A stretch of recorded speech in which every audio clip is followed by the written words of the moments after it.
Hello, everyone, and happy Wednesday. Welcome to this month's webinar, Cost Selling, the 8-Step Cycle That Fundraisers Need to Know.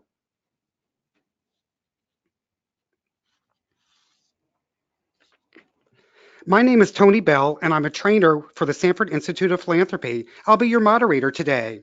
Before we get started, a couple of notes.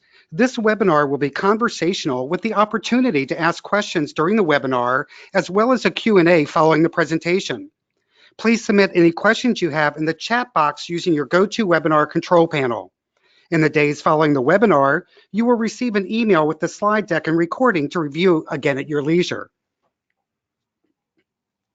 You've got a cause, learn how to fund it. At the Sanford Institute of Philanthropy, our mission is to significantly increase your fundraising capabilities and the impact you have on communities and society through a proven contemporary curriculum, presented by world-class nonprofit leaders, best-in-class faculty, and renowned philanthropists. We want to recognize our important affiliate partners who provide training and education to fundraisers nationally. Check out the map to find an institute in your community.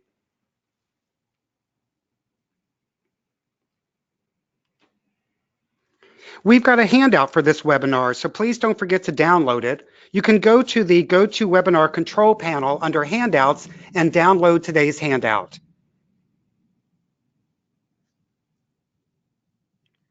If you're on social media, please give us a shout out using the hashtag #SIPWebinar and tag us.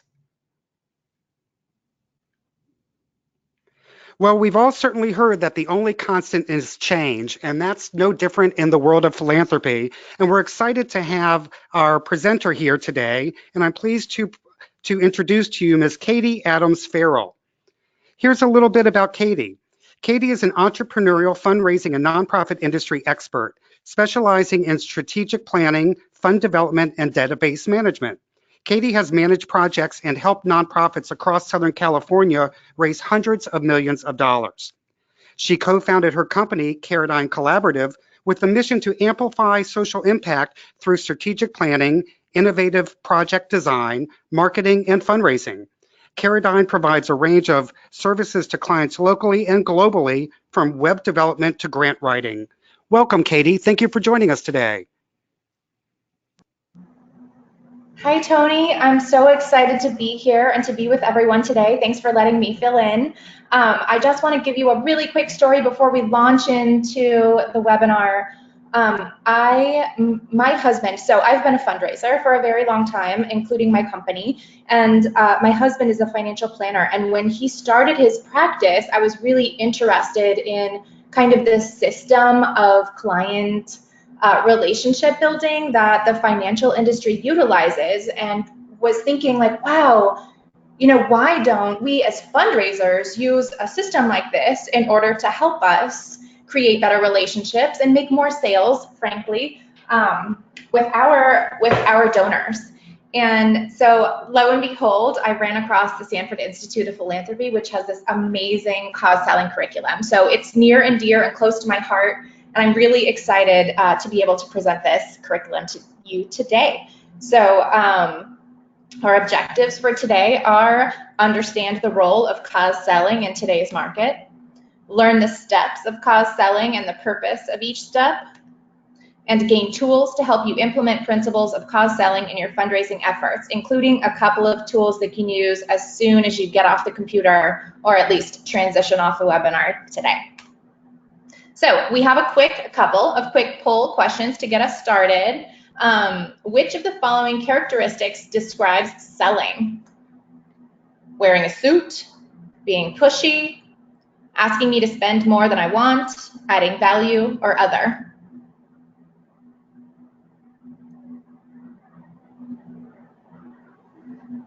A poll is going to launch on your screen. Please select your response. We'll review the results shortly after we close the poll.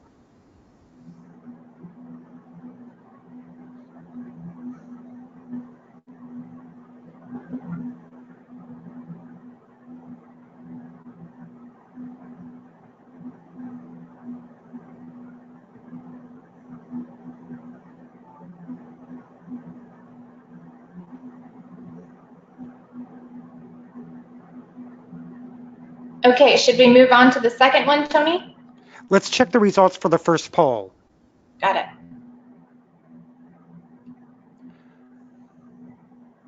Okay, Oh, great. I love it. Adding value. That's so amazing. Normally we get some suits and some pushy. So I really appreciate that we've already moved into this mindset of cause selling. That's excellent. So let's move on to our next one.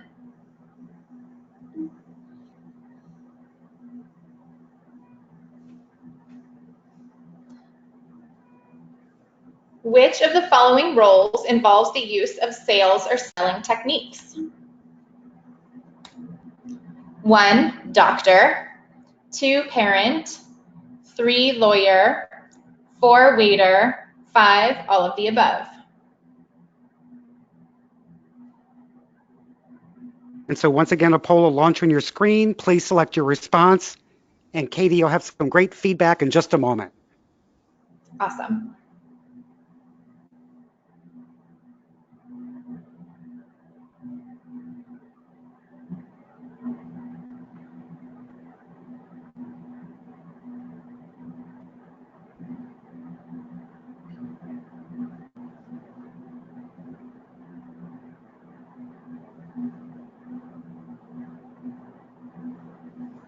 Well, I suppose you guys are just already geniuses and maybe potentially don't even need to hear this part of the talk. So awesome, 90% all of the above, which is totally the case, right? We are engaged in selling constantly, whether that means positioning yourself you know, in any kind of aspect of life. So we have this mindset barrier as fundraisers kind of to selling, which is that selling is bad, and so we are hesitant to use that word selling to describe what we do as fundraisers, because what we do as fundraisers is really moral based, and so we have to kind of flip that mindset into a sales mindset, only because there are systems which really help improve the process.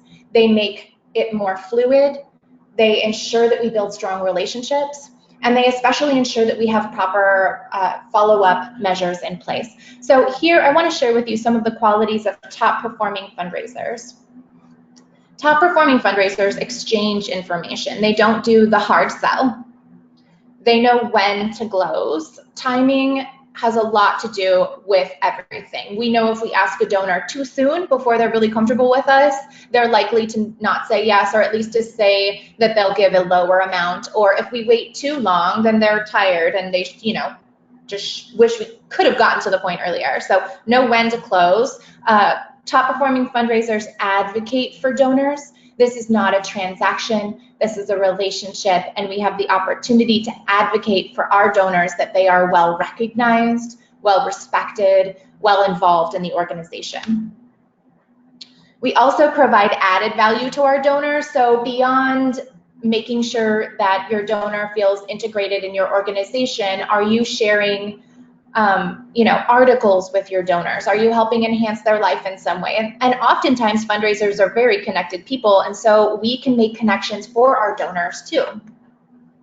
We're trusted within our own organization. One of the most important things about being good at fundraising is knowing in and out what your organization does, right? How can you sell something if you don't understand it, kind of from soup to nuts kind of deal? So within your organization, you have the opportunity to build really strong relationships, which help build trust with your other colleagues. And we engage in positive relationship building behaviors internally and externally. Of course, everyone has bad days, but you know, relationships are what's the heart of stuff, and we are in the position that we are because that's one of our strongest characteristics. So, getting into the meat of this curriculum, cause selling is a relationship-based program for nonprofit fundraising in 8 steps. It uses entrepreneurial business development tactics to help fundraisers build better relationships and stronger prospect pipelines. And I apologize if some other things are popping up on my computer and you're seeing them. It's a brand new computer, so bear with me.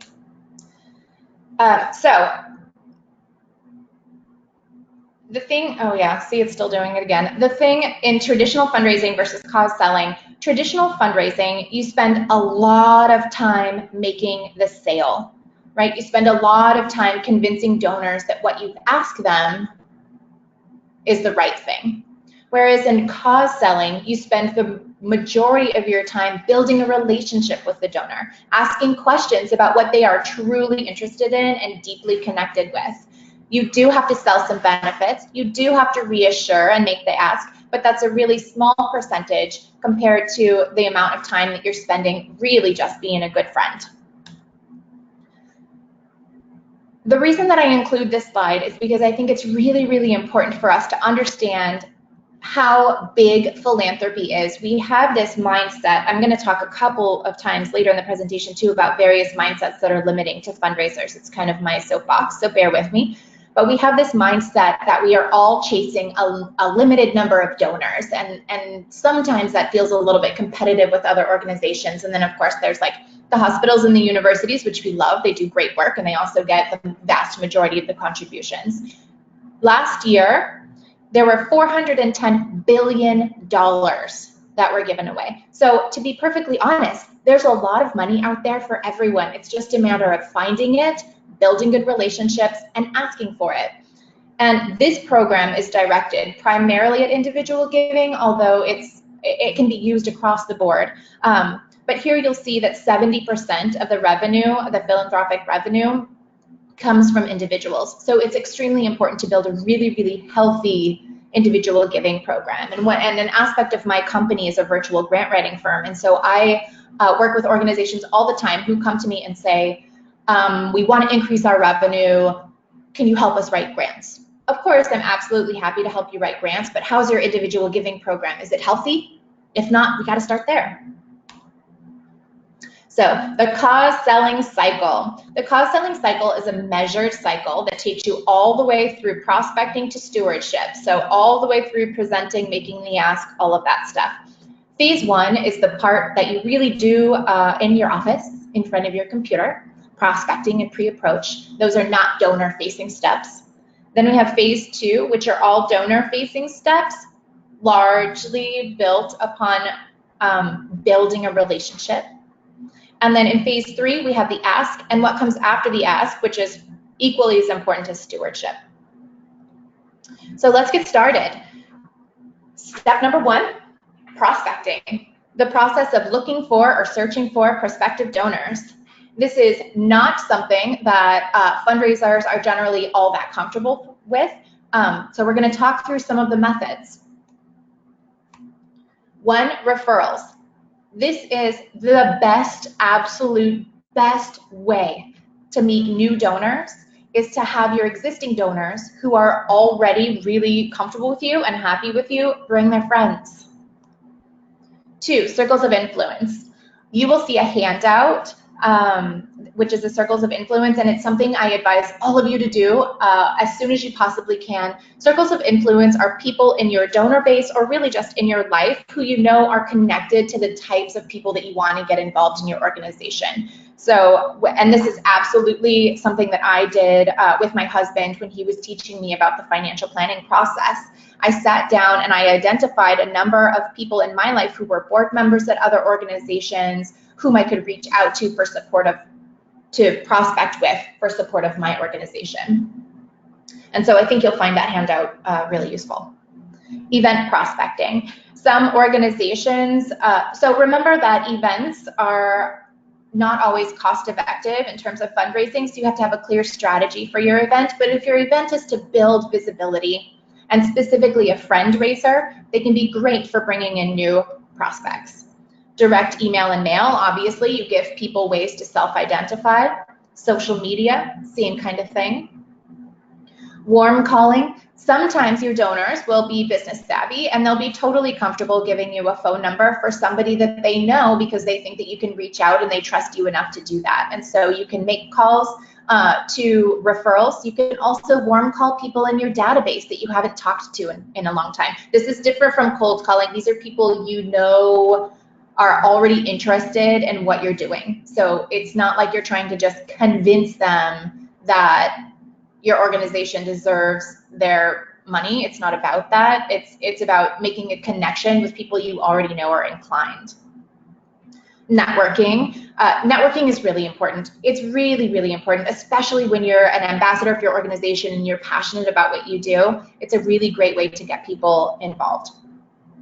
Organization-initiated prospecting. So I'm sure that some of you have at least considered using like a wealth engine type of screening service. Blackbaud has some great screening services. So organization-initiated prospecting can be via a third-party provider, like one of those. It can also be prospecting from your own database, which we also, the Sanford Institute of Philanthropy teaches a workshop on. But that can be, you know, zip code prospecting and such. Your website, if people are going to your website, especially if they're making a small donation on your website, they are self-identifying. So you can utilize analytics to help you understand who's coming to your website, from where they're coming to your website. And of course, you want your sign up for my newsletter to be a prominent thing. Whoever signs up for your newsletter is absolutely a donor prospect. And so if you don't work with your marketing team on this aspect of analytics, go ahead and get started. And 10, crowdfunding. I mean, that's a pretty obvious one, but if somebody gives even $10 to a crowdfunding campaign, it means they're interested in your cause, right? I already talked about the Circles of Influence handout, so make sure and download that and use it as soon as you can. The pre-approach, the planning and preparation done prior to contact with the prospect. This is my favorite part, because the more I learn about a prospect before I see them, the more prepared I am to have a really cool, meaningful, and relevant conversation with them in the next step, which is the approach. So here is a tried and true checklist for your pre-approach. When you're doing your Google search about your prospect, who drives philanthropic decisions? That maybe perhaps this isn't something you find in Google, but if you read articles about your prospects and how they give, you can kind of get a sense for this. Also, of course, you can utilize your relationships with people who know them to understand these types of things a little more if you ask it in graceful ways. I have been in this situation where I have been dealing with a board member who is a man, and it goes the other way too, absolutely. And I've said, okay, you know, so great, $10,000, what do you say? And he says, oh, you know, my wife really holds the purse. It's really my wife's decision, so I'll have to check back with her. And then you're starting all over again, right? You're starting all over again to build a relationship with this woman who is this person's wife. And so it's, you know, important for you to understand that you can have both people in the room, but you especially need the person that drives the philanthropic decisions in the room. That's who you're building the relationship with. And hopefully they do it as a team, right? Giving history with your organization, I mean, that's kind of an obvious one, but understand what giving history with your organization, whether they gave a long time ago or they've just gotten involved recently, there's a lot that you can kind of glean from their history with your organization.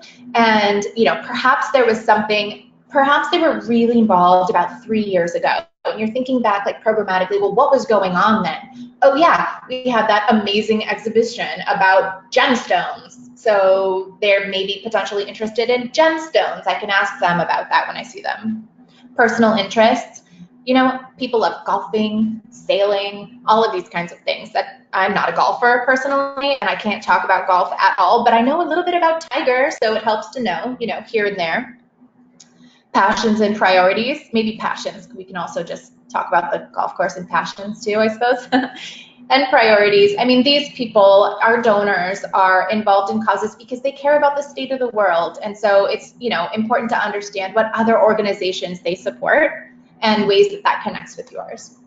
And other charitable work and giving. They may be board members at other organizations, in which case they probably know a lot of other great people. So keep that in mind. And connections. One of my favorite tools is the Esri Tapestry. If you have not used this tool in the past, I highly encourage. It's really super fun.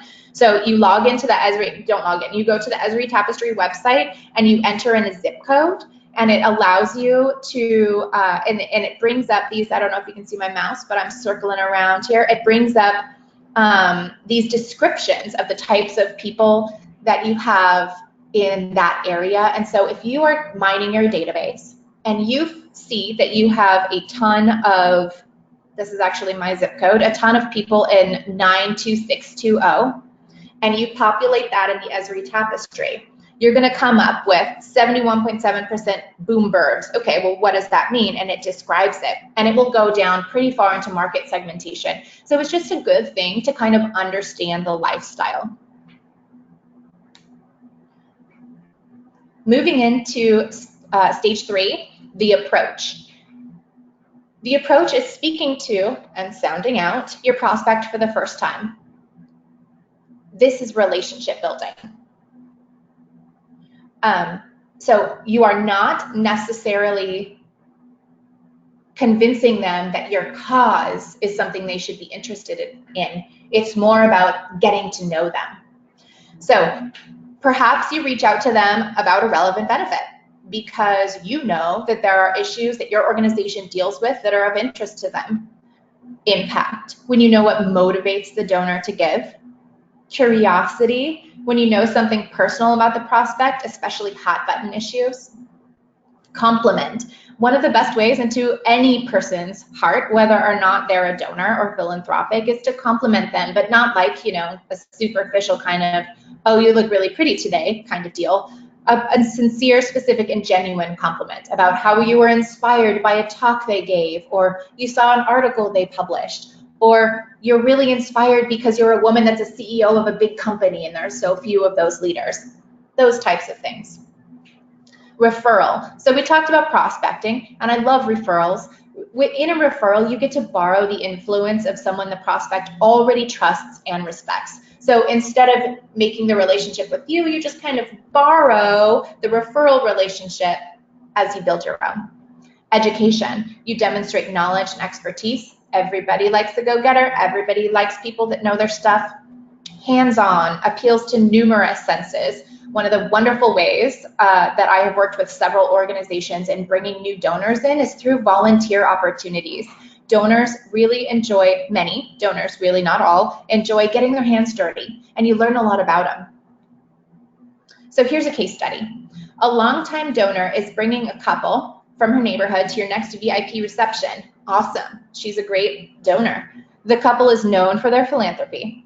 Your donor was hesitant about bringing this couple because she says they get hit up by charities all the time and she doesn't want them to feel uncomfortable. I mean, I'm sure we've all heard that story. Ultimately, your donor decided that there are exciting things happening at your cause and it's the right time. So what's the next step? Thanks, Katie. And for our attendees, please feel free to share your thoughts in the questions box as it relates to this case study.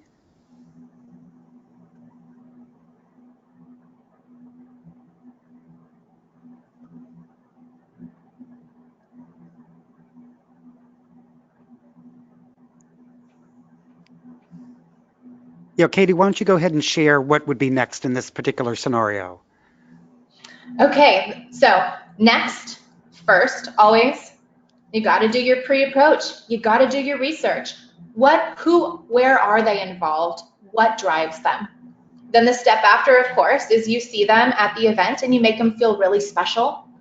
And then one important step that I want to bring up too is after you've met this couple and you've hopefully secured a next action, whatever that might be, if it's a launch or they're coming to another event or, you know, writing a check on the spot, la la la. It's incredibly important to follow up with the donor that introduced this couple to you to say thank you and to make sure that they're totally feeling good about the relationship as well. So what's next? Research is next.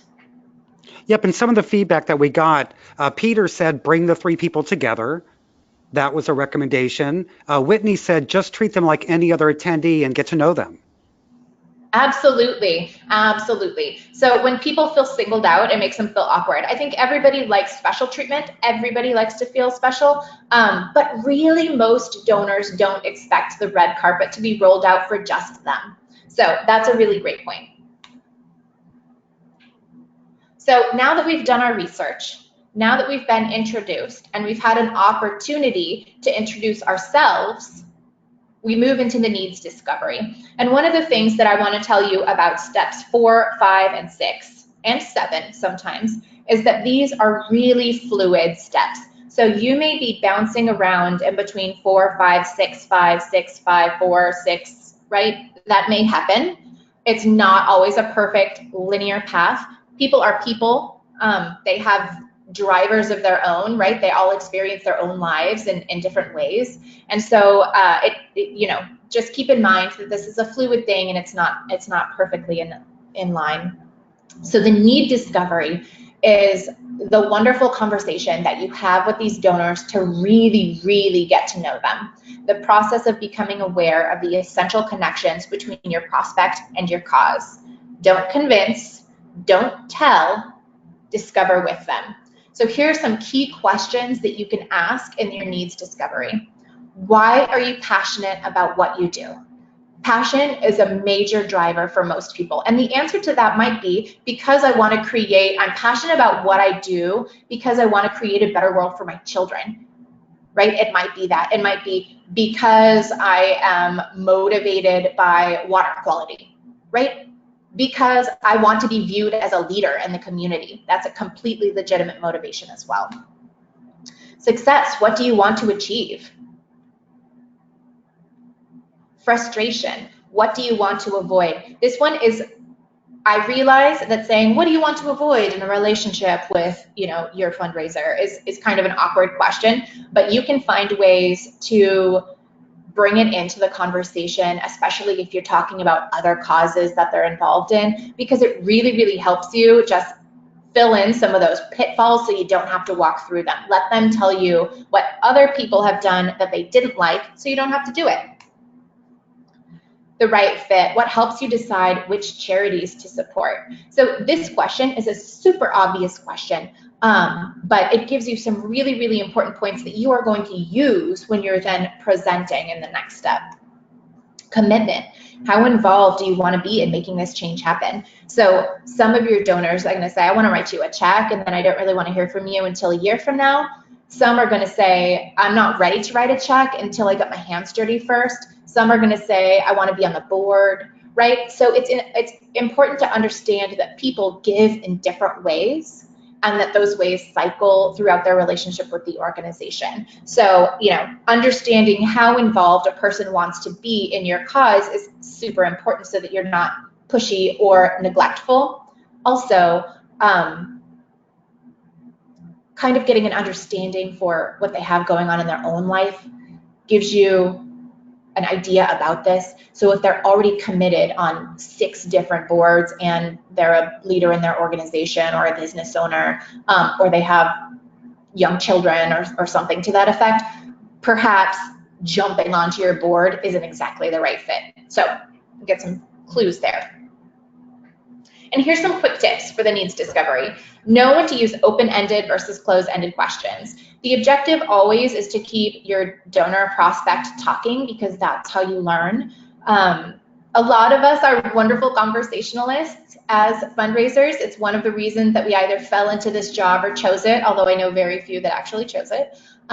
It's because we really like connecting with people and we like talking with people and understanding and talking about ideas.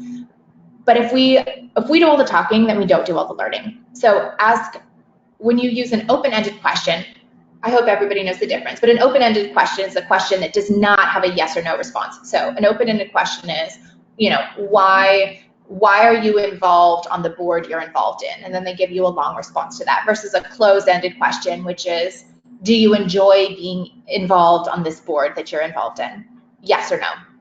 Right? So if you want to get some quick information, closed-ended questions, open-ended gives them more time to talk. Use the double check.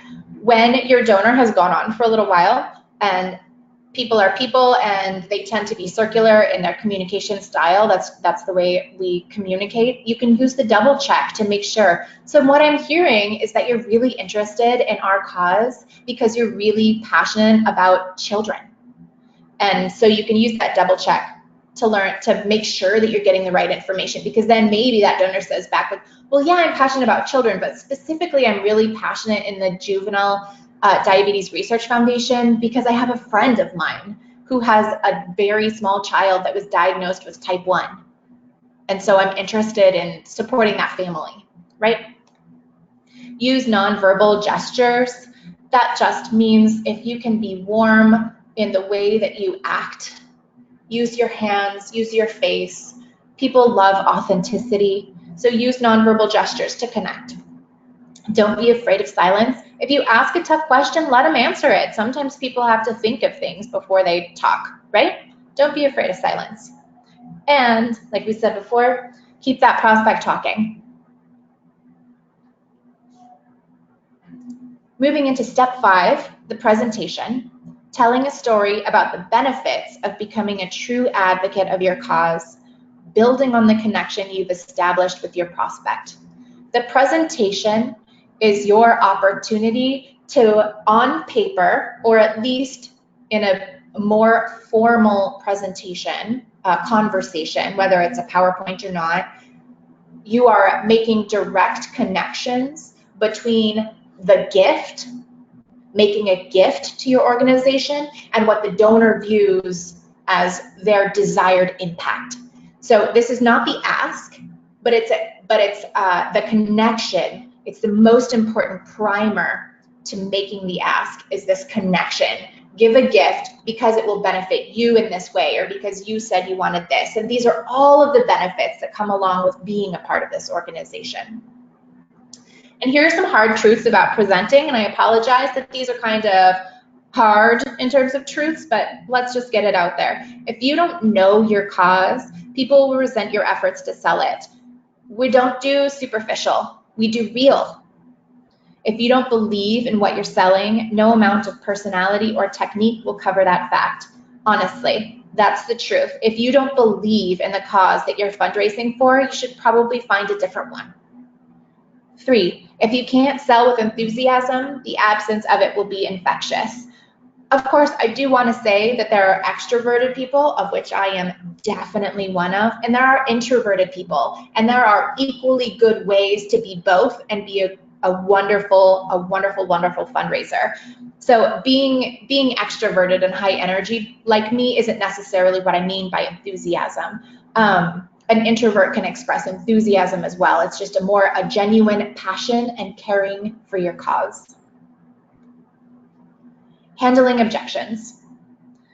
This is a huge mindset thing that we need to work on. Objections are not no. They're not, I don't like you. They're a revealing interest. They're an opportunity to discover what the prospect is really thinking. And so with the right attitude, you can make your close even stronger. So here's some categories of objections. There's objections to your cause. You know, maybe they took the meeting with you and the subsequent meetings with you because one of their friends recommended it, but they're just not really down with your cause. Potentially that's because you haven't made the right connection yet. Objection to the fundraiser. I mean, okay, so it's the truth that not everybody's gonna like you, right? It's okay to totally have that happen and to admit that. That's not a problem. Aversion to decision making. Oftentimes, an aversion to making a decision is a personal thing, but it can also be fueled by the strength of the connection that you've built in your presentation. And a gift objection, like, no, that amount is too low, or I can't do that right now. And possibly that's hiding the real objection, which can be they don't feel strong enough about the cause, or a really important one to consider is timing. So what if your donor prospect is a business owner, which sounds amazing, except that they're going through a huge period of growth. And so they're doing a lot of hiring, and there's a lot less dispensable income there. It's just a timing issue, in which case you learn that and you keep building the relationship. So here's how to handle objections. Hear the prospect out. It's a tough one, right? Because somebody says no, and you immediately want to counter and say, oh, but yes, you should do this because we're so amazing, and blah, blah, blah, blah, blah. And, you know, we get nervous and we're like, oh, no, don't tell me no. Hear them out. Let them tell you. Confirm your understanding. It's a great place to use the double check. So what I'm hearing is that, you know, this is a really busy time in business for you. Acknowledge their point of view. People want to feel heard. Don't let the objection upset you. I know it's hard. I absolutely understand that it's hard, but it's like, you know, water off the back of a duck, if that's even a phrase that anyone has ever used before in their lifetime. It's like that, right? Like, don't let them ruffle your feathers. The water just comes right off you. It's all good. Answer the objection, not by harder selling. Don't harder sell your cause. Answer their objection.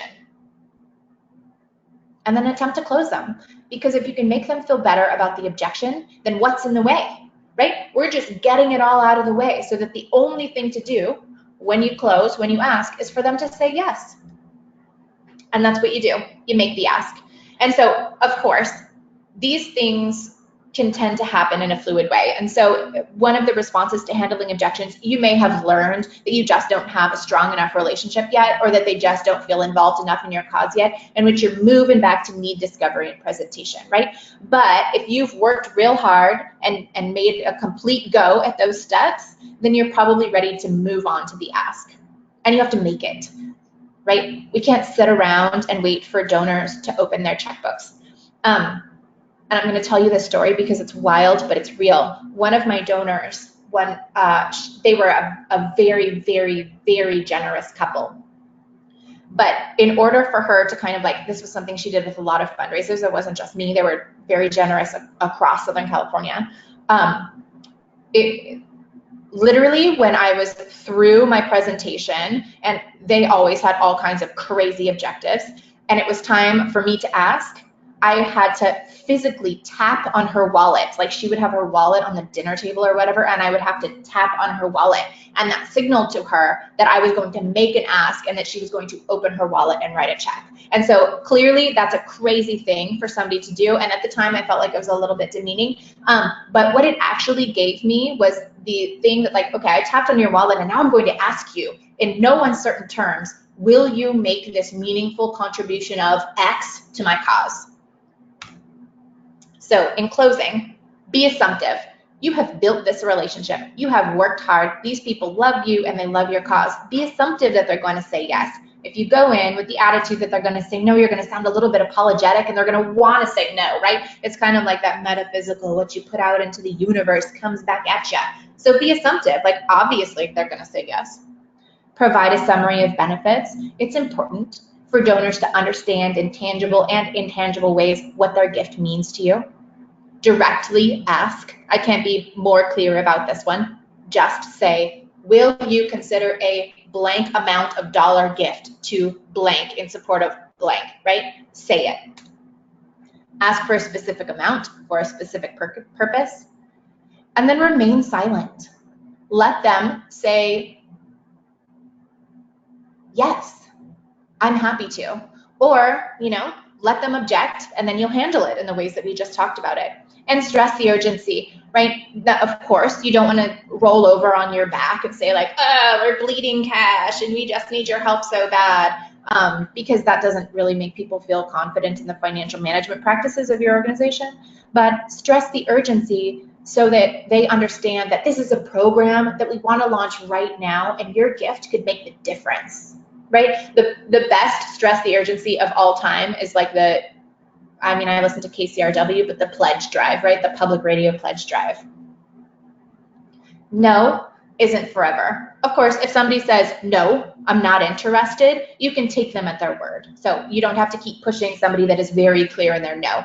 But if they are wishy-washy no, you get to move them back into the pre-approach and start all over again and take your time. Because like we said earlier, we don't know what's going on in other people's lives.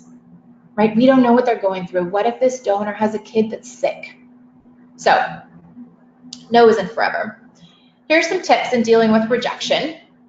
You are not alone. We have all been told no a whole bunch of times, right? A whole bunch of times. When you're looking at 10 cold prospects, one of those is going to make a gift to your organization. That means we're going to get told no a bunch of times. Forgive yourself. It's okay to mess up. We're all human. Move on. Forgive yourself and move on. And refuse to give up, right? Like grit. You need that grit. Remember that you are important. You are no less than anyone else. You are a fundraiser. You are doing really hard work for a cause that is changing the world. So remember how important that is.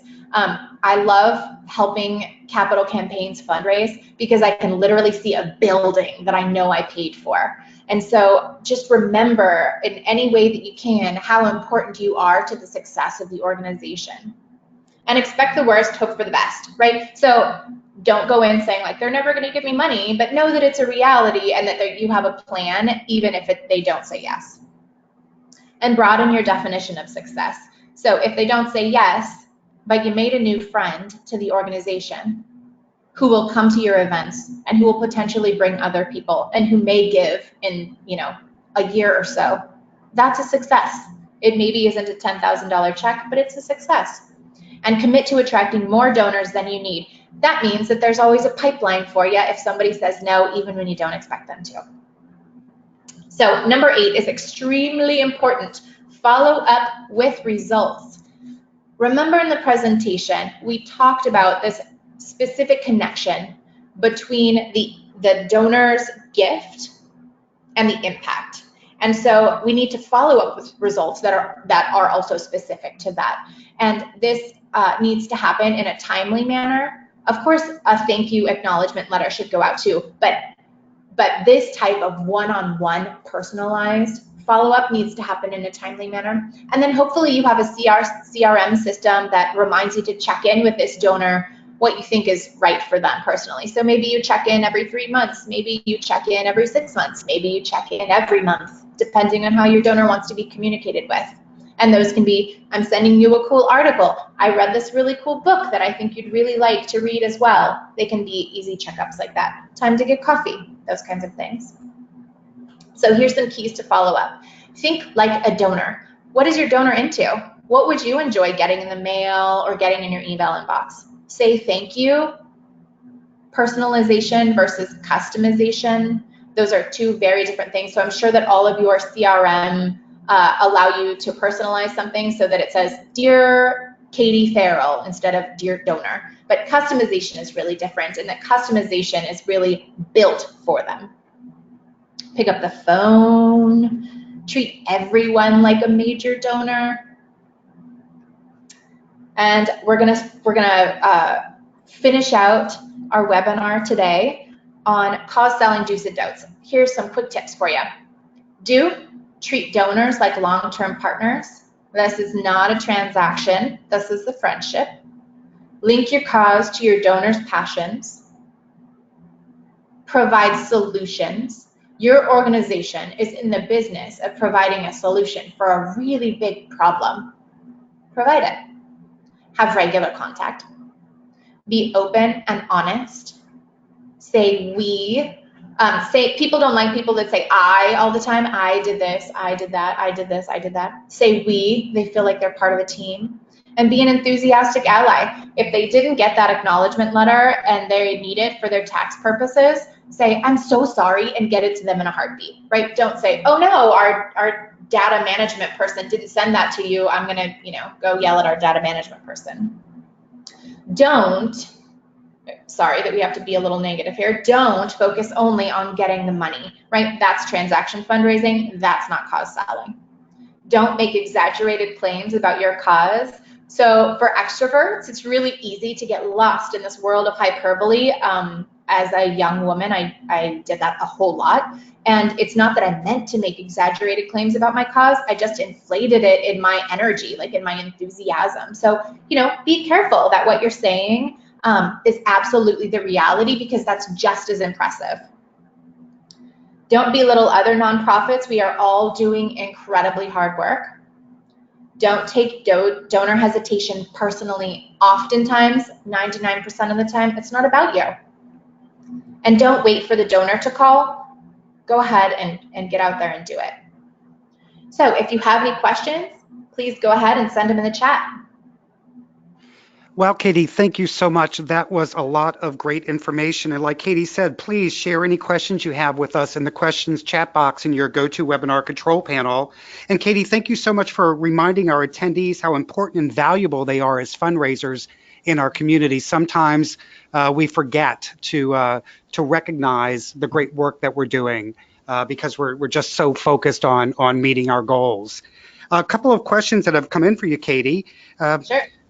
So this attendee says, I've got great relationship with my donors, but I'm not really comfortable on how to ask them for referrals. Any suggestions? Yeah, absolutely. So if this is a donor, this is my favorite trick of all time. If this is a donor that you know really well and that you have a really good relationship with, it's okay to ask them. So ask them out to coffee and let them know that the purpose that you're asking them out, this is an incredibly important first step.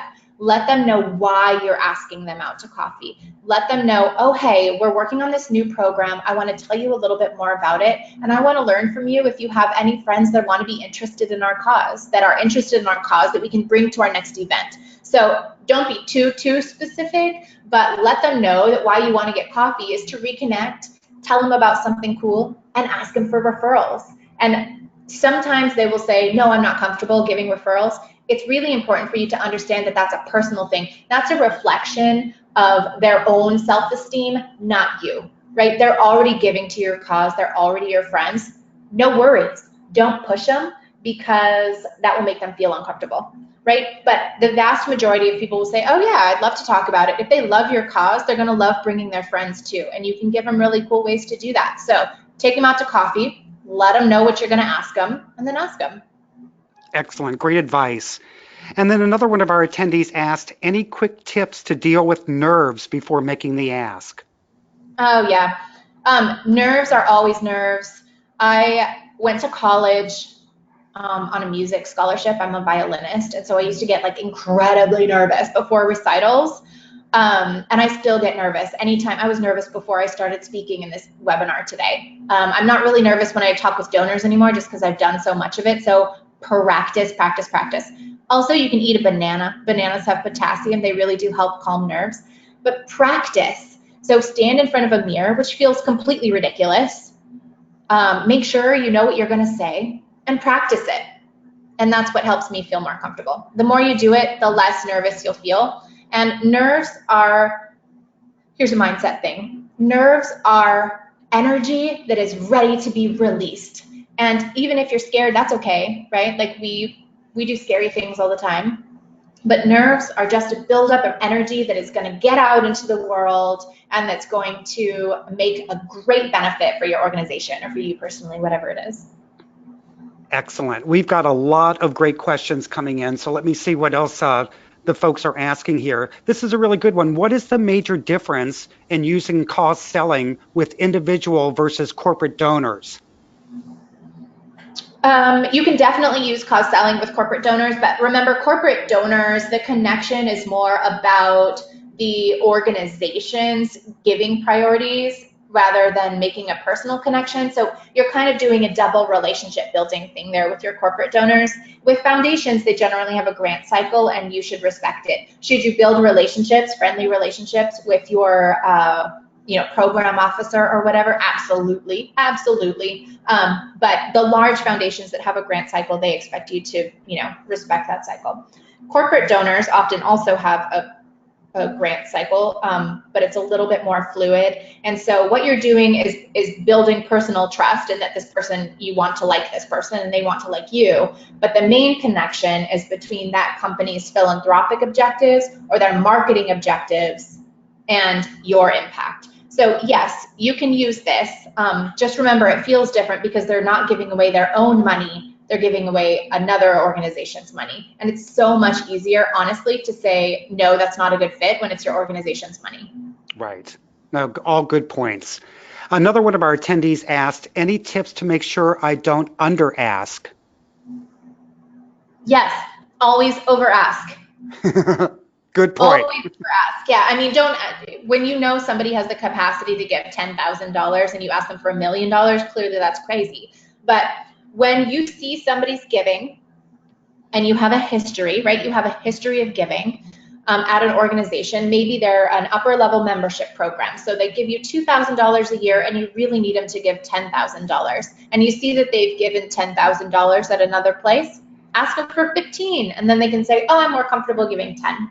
But it's pretty likely they'll give you 15.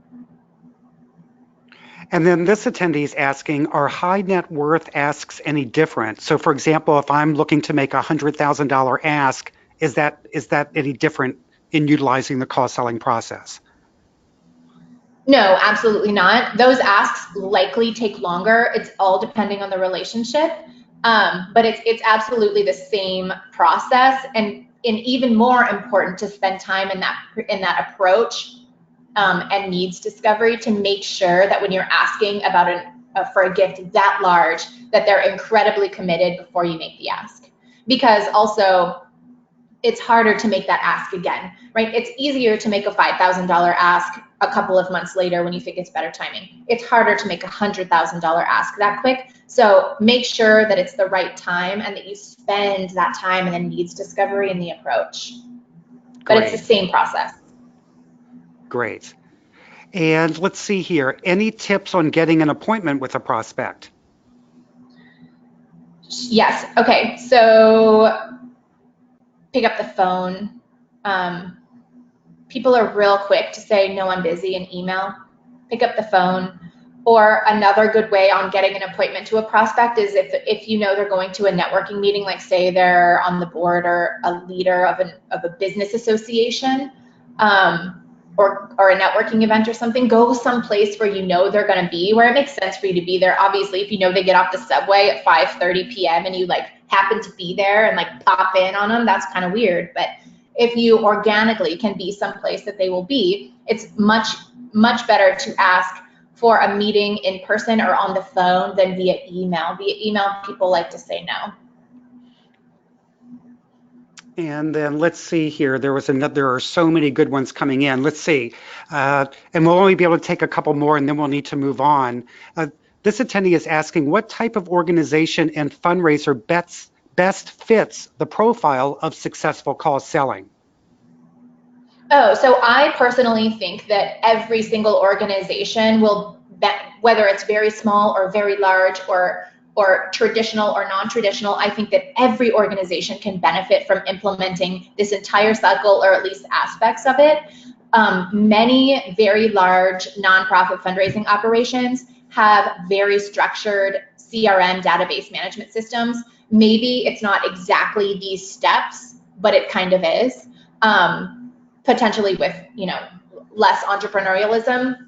What I found is that the vast majority of nonprofits are smaller nonprofits, right? The vast majority. So and true. Those smaller nonprofits are more entrepreneurial, they're more flexible, and so this is a really good system for those.